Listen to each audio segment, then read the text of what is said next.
Paipate chifungo Sonia anyarara musikana anhu vatanga futi. So she posed a question yekuti, and I'm not so sure if I'm the only one that is perplexed by this. In a country with 17 million, why do people get so obsessed with 10 or 15 people? And it's not normal.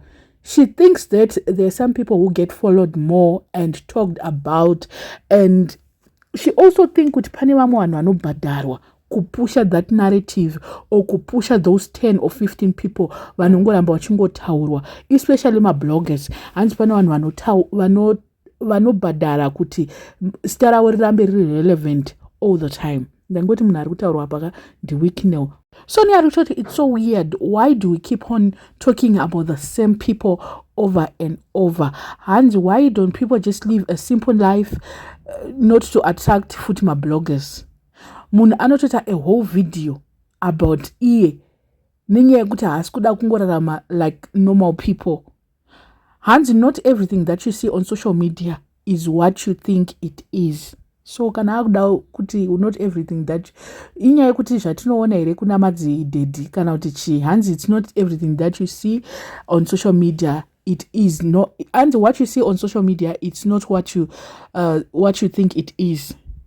I think problem yatinayo inyaya yenzara, we glorify them. If you see kuti tinenge chingoti by now tane vanhu vashoma vanenge vachilike amapost ana Wicknell wanachi, but unotoona 10,000 people liked.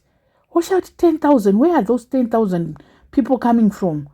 And do they really have vanenge, like, do they think vane pfungwa dzavo dzakamira sei?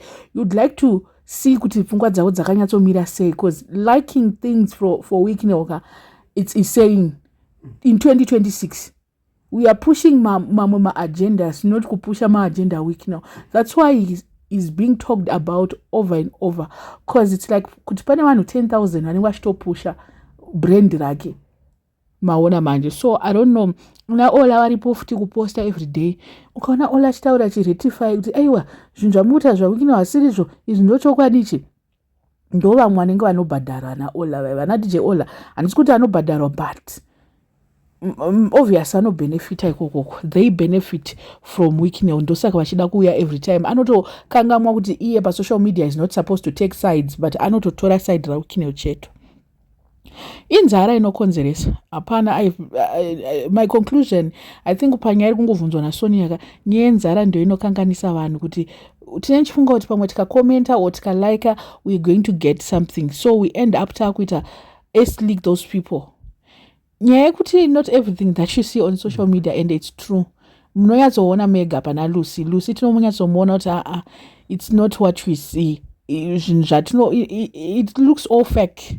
Kana voice rake it looks very fake. Hapana zvapo munhu anonzi anonyatsobhadharwa stereki pama. I don't think kuti akabhadhara mabloggers at some point. Pane mabloggers atoziva kuti akabhadharwa, vakapiwa maako, vakapiwa chichi, but pane vamwe vanhu vanongopusha Wicknell no matter they are paid or they are not paid. Vanongopusha, vanongomuda Wicknell. Amen. Iye pamwe ndiari kutobhadharwa, iye Wicknell pamwe ndiari kutobhadharwa negovernment kuti apushe 2030 agenda, kuti apushe Mnangagwa, ndiye anenge achitobhadharwa, not isusu. It's not normal in a country with 17 million. I agree with you, Ipapo. Kuti, it's so weird. Kuti, how come we are so obsessed with one person like that? How come we, inina andifenda kambotaura good thing about alright, kana paine zvinhu zvinoda andikusi kuti handitaura, ndombotaura kuti hapaagona, but it's like 1% of my time. I don't waste my time tinyatsoziva kuti mari, it's not mari normal. No, not a normal person can actually spend mari yake hard earned cash zvinoitwa na Wicknell zvezvo. So I don't know.